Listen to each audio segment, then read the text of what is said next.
c'est bien les lieux. Ouais, 23 ans ici. J'ai le plaisir de vous présenter Madame Diop.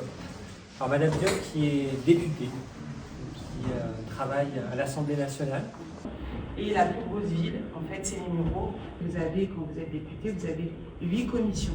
Bonjour Madame Diop, vous Bonjour. êtes députée à l'Assemblée nationale et vous avez accepté de nous accorder quelques instants pour vous poser des questions. Plaisir. Et revenir sur quelques points qu'on vient de voir pendant ces 2 heures. Ma première question, combien y a-t-il de députés noirs à l'Assemblée ? Eh bien, aujourd'hui, on a 16 députés noirs, dont 10 sont issus des Outre-mer. Et en fait, on est seulement 6 à parité, 3 hommes, 3 femmes, à ne pas être ultramarins. Donc ça interroge sur la représentativité sur les 577 députés qui sont présents au sein de l'Assemblée. Effectivement, on n'est pas très nombreux. Oui. Et c'est quoi le type de député, il y a plus d'hommes à l'Assemblée nationale ? Oui, on a aujourd'hui 37% de femmes. Malgré la loi sur la parité de 2004, on n'est pas encore à 50-50. On ne désespère pas. On espère que, à force, avec le temps, mais c'est aussi, ça veut dire que au niveau des partis politiques, quand ils donnent les investitures, il faut qu'on soit très vigilant à ce que l'investiture se fasse sur des circonscriptions qui sont gagnables, de la même manière que pour les hommes. Il faut aussi qu'on pousse plus de femmes, parce qu'elles se censurent beaucoup. Souvent, elles ne se sentent pas à la hauteur. Il faut aussi que nous, on puisse accompagner, former des femmes pour qu'elles se sentent suffisamment dignes, en tout cas, on va dire, à la hauteur pour pouvoir se présenter sur ce type de mandat. Et là-dessus, comment est-ce qu'on vous intègre en tant que député ? On vous explique comment être député ? En fait, quand vous arrivez, il y a déjà tout un parcours. Le premier jour, on vous explique un peu, on vous remet votre écharpe, on vous explique un peu le règlement intérieur. Ensuite, vous êtes accompagné effectivement, surtout les premiers jours, pour vous expliquer un peu comment ça fonctionne. Moi, comme j'appartiens à un groupe politique, ils nous ont aussi accompagnés pour nous dire un peu la commission, comment on fait, à quel moment on doit être présent. Et puis, vous avez ce qu'on appelle des collaborateurs. C'est-à-dire que vous allez avoir une équipe qui va venir en soutien, qui va venir travailler avec vous pour préparer des textes quand vous devez intervenir, pour vous aider pour vos rendez-vous, etc., etc. Ok. Donc vous étiez déjà dans le monde de la politique, mais c'était quoi votre métier avant ? Moi, j'étais enseignante ici, à Jean Rostand. Je suis arrivée à Jean Rostand en 2001. Et j'y suis restée jusqu'en 2024. Donc, j'étais prof de lettres-histoire donc au lycée Jean Rostand. On aurait pu vous avoir alors. Exactement. on aurait pu, ouais. Ça a toujours été votre métier ou c'est quelque chose d'autre avant ? Non, ça a toujours été mon métier. En fait, j'ai fait des études de littérature et de français pour les étrangers. Et quand j'ai commencé ma vie professionnelle, ça a toujours été en tant qu'enseignante. J'étais d'abord contractuelle, puis après j'ai passé les concours. Et puis voilà, j'ai fait que ça. Et donc, qu'est-ce qui vous a poussé à être députée ? En fait, c'est une succession d'opportunités. Moi, j'avais jamais fait de politique avant 2008. Et donc, la première fois pour les élections municipales de 2008, eh bien, le Parti socialiste, le secrétaire de section, vient me chercher en me disant on aimerait que tu fasses partie de notre équipe avec le maire, qui est d'ailleurs toujours le maire, François Garret. J'ai commencé par être adjointe pendant... Donc, je suis restée adjointe pendant presque 16 ans. Et puis ensuite, comme j'ai pris des responsabilités dans mon parti politique, au Parti socialiste, je suis devenue porte-parole. Ensuite, j'ai été tête de liste pour les régionales en 2021, aux côtés d'Audrey Pulvar. Moi, j'étais la tête de liste pour les Yvelines. Et puis là, j'ai eu l'opportunité de représenter toute la gauche dans ma circonscription. Et c'est comme ça que je suis devenue députée. Et vous préférez être prof ou député ? C'est quoi qui vous intéresse le plus ? C'est pas la même chose. J'aime énormément mon métier, mais je pense qu'avoir l'opportunité d'être députée et de pouvoir porter des idées fortes, de pouvoir aussi faire des propositions de loi, et j'espère que je serai utile pour faire bouger les lignes, c'est quelque chose qui qui pour moi est très important. Et donc, ouais, c'est plutôt beaucoup de fierté d'être aujourd'hui députée de la Nation. Vous comptez faire quoi plus tard? Vous voulez rester député ou gravir les échelons? J'espère que j'aurai l'opportunité un jour d'être ministre. Parce que là, je suis dans le pouvoir législatif, c'est-à-dire qu'on fait des propositions de loi. Mais j'espère qu'un jour, on aura de nouveau un gouvernement de gauche, un président de gauche, et que dans un ministère, j'arriverai à être utile et à améliorer le quotidien des gens. Ouais. J'espère que ça, j'aurai l'opportunité de le faire un jour. Ouais. Et adolescente, c'était votre métier de prédilection? Pas prof du tout, ou député? pas du tout. Je voulais faire tout sauf prof. Je voulais être interprète à l'international parce que je parle 5 langues. Ah bon? Oui, je parle Lesquelles? anglais, espagnol, italien, peul et donc français. Et je voulais être interprète internationale. Et donc vous voyez finalement, j'ai fini prof et j'adore mon métier parce que je trouve que ça a beaucoup de sens de pouvoir transmettre, d'être au contact aussi de cette jeunesse. Moi, j'ai eu la chance d'avoir des profs extraordinaires, donc j'espère que j'aurai apporté, en tout cas pendant ces 23 ans, un petit peu à celles et ceux qui ont croisé mon chemin. Et non, vraiment, pour le peu, j'avais pas du tout prévu d'être ni prof, ni de faire de la politique. Au final, vous êtes resté avec ce rapport à l'international. Oui. Finalement, je me dis qu'effectivement, aujourd'hui, je suis présidente déléguée de l'Assemblée parlementaire à la francophonie. Donc finalement, je crois que j'ai gardé ce rapport à l'international. J'ai gardé aussi ce côté transmission et de pouvoir faire le lien, en fait, finalement, entre les gens. Et donc, vos études, elles étaient pas tellement en raccord avec le fait d'être députée ou... Non, en fait, il n'y a pas... Sciences Po. Vous savez, non, j'ai pas fait Sciences Po. Vraiment pas. Moi, j'ai fait littérature. J'ai une maîtrise de français pour les étrangers. Ensuite, j'ai travaillé sur le bilinguisme. Moi, je suis linguiste de formation. Non, il n'y avait rien en lien avec... Et donc, comment vous êtes intéressée à la politique? Parce qu'on est venu me chercher, qu'on me l'a proposé. Et après, une fois que j'ai commencé à être une élue locale, j'y ai trouvé de l'intérêt, de l'utilité. Et finalement, j'ai attrapé le virus, quoi. Et je suis restée. Vous avez changé de métier parce qu'on vous a proposé? Vous avez pris l'opportunité? Oui, j'ai saisi l'opportunité. J'ai eu la chance d'être investie et d'être la candidate de la gauche sur ma circonscription. Et c'est ce qui m'a donné l'opportunité aujourd'hui d'être à l'Assemblée nationale. Et je mesure la chance que j'ai de pouvoir faire ça. Et donc vous avez l'impression d'avoir changé depuis que vous êtes députée? J'espère pas trop. Oui, on change parce qu'on n'a pas la même vie, on n'a pas le même rythme, on n'a pas les mêmes responsabilités. J'ai ouvert, vraiment élargi mon champ de connaissances pour pouvoir justement intervenir sur des sujets que je ne maîtrisais pas du tout. Il a fallu que je m'intéresse aussi au budget de l'État, parce qu'on a cette séquence budgétaire. Mais je crois que je suis restée moi-même. C'est-à-dire que je fais des choses un peu différentes, mais je crois que la jeune femme, la jeune fille que j'ai été continue de guider la députée que je suis. Parce que je crois que c'est très important de jamais oublier d'où on vient et qui on est et par quel chemin on est arrivé par là. Pourquoi est-ce que vous êtes partie vers le Parti social? Parti socialiste? Parce que j'ai une histoire un peu particulière avec le Parti socialiste. Il faut savoir que quand j'avais 9 ans et demi, c'est ça, 9 ans et demi, en 1983, j'ai été choisie avec ma classe pour assister à l'arbre de Noël de l'Élysée. Et en fait, j'ai assisté à l'Élysée à l'arbre de Noël et à l'époque, c'est François Mitterrand, socialiste, qui était président. Et puis, moi, mon premier souvenir politique, c'est justement la victoire de François Mitterrand en 1981. Mes parents ont toujours été de gauche. Mes parents étaient très émus quand il est arrivé au pouvoir. Et je me rappelle avoir demandé à mon père en lui disant « Mais pourquoi ça te fait plaisir qu'il ait gagné ?» Il m'a dit « Parce que enfin, il va y avoir un président qui va s'occuper du peuple et qui va s'occuper de nous. » Et je crois que c'est resté. Et du coup, j'ai toujours été socialiste et pour moi, c'était naturel, si je devais m'engager politiquement, que ce soit au Parti socialiste. D'accord. Eh ben, moi j'ai fini, je vais vous laisser avec ma camarade Angèle. Merci. C'était un plaisir de vous écouter. Pareillement, plaisir partagé. Et accorder votre temps pour nous.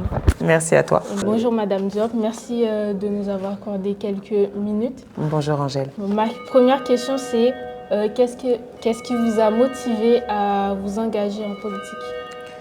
Ce qui m'a motivée, c'est que j'ai eu la chance de commencer la politique par un mandat. C'est-à-dire que moi, j'ai été directement dans le grand bain. C'est-à-dire que j'avais jamais fait de politique avant et puis d'un seul coup, après cette campagne municipale, je suis devenue adjointe au maire. Et donc en fait, j'ai appris au fur et à mesure quel était mon rôle, comment je pouvais agir, qu'est-ce que je pouvais faire.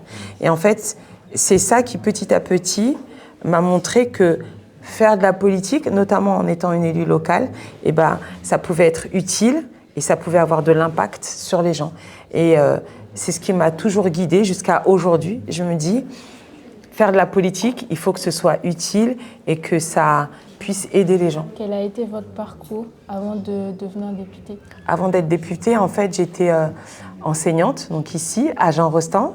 Et en 2008, campagne municipale, ma maman était présidente d'association, l'association des parents de la Vigne Blanche.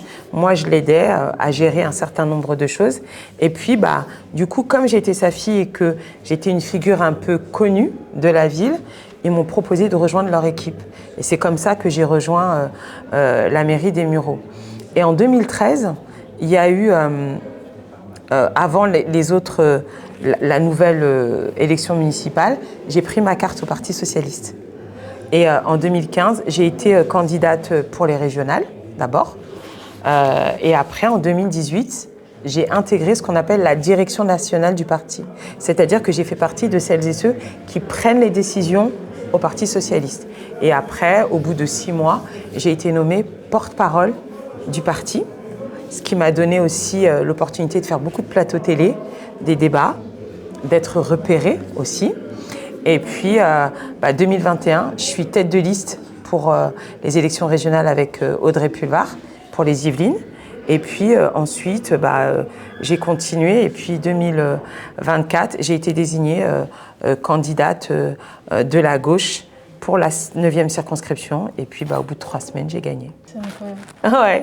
Ouais, c'est un peu incroyable. J'ai eu beaucoup de... Il m'a fallu quelques jours pour réaliser que c'était arrivé pour de vrai. Au début, quand j'arrivais à l'Assemblée et que les gens me disaient « Madame la députée », en fait, je ne réalisais pas tout de suite que c'était de moi dont il s'agissait.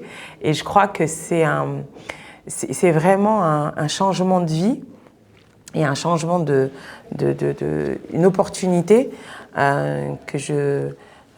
dont je suis vraiment consciente que c'est une vraie chance de pouvoir faire ça.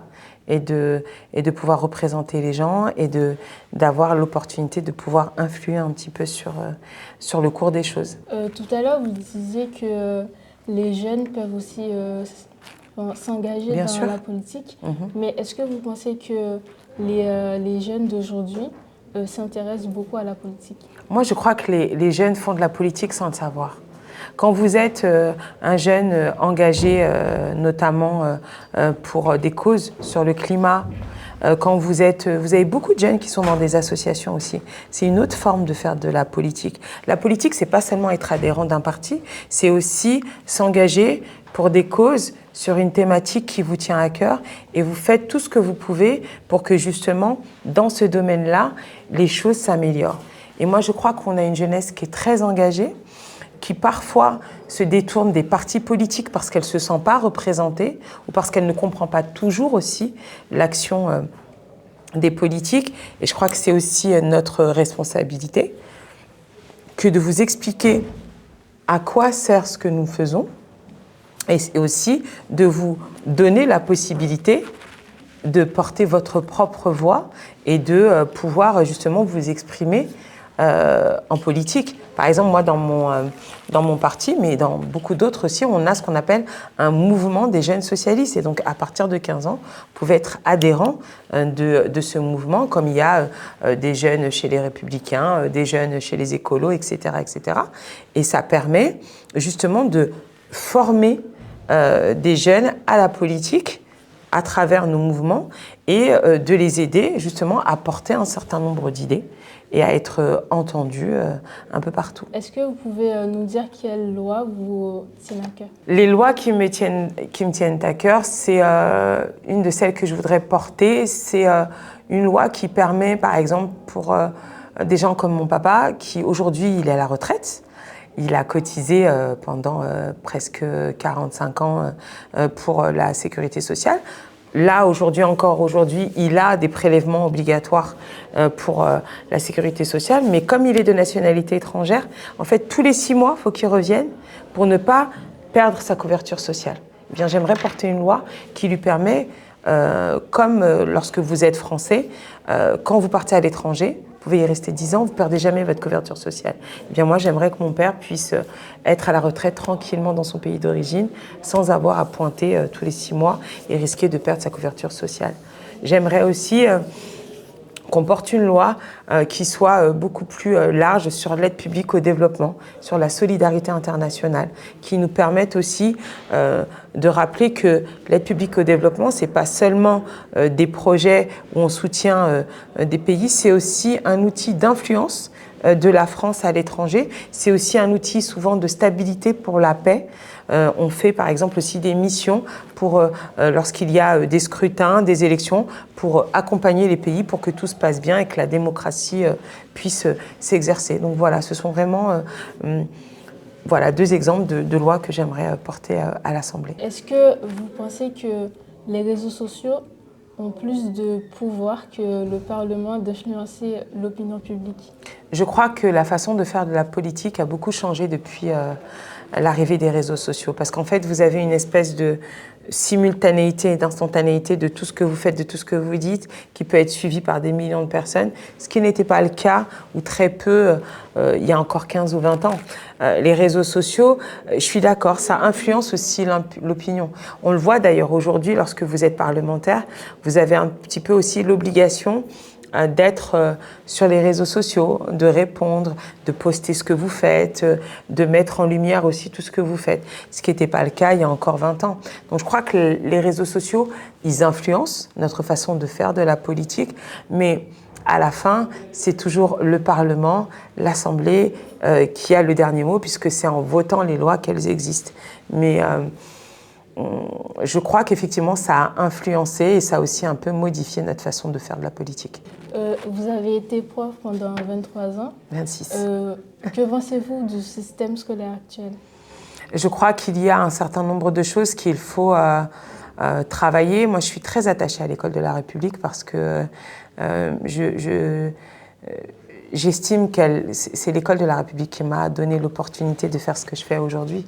Parce que j'étais enfant d'ouvrier, issu d'un milieu modeste, et c'est grâce à l'école de la République, grâce aux bourses que j'ai pu obtenir, que j'ai pu faire des études supérieures. Moi, je crois qu'il faut redonner du temps, du financement à l'école de la République. Il faudrait permettre d'avoir des classes moins chargées.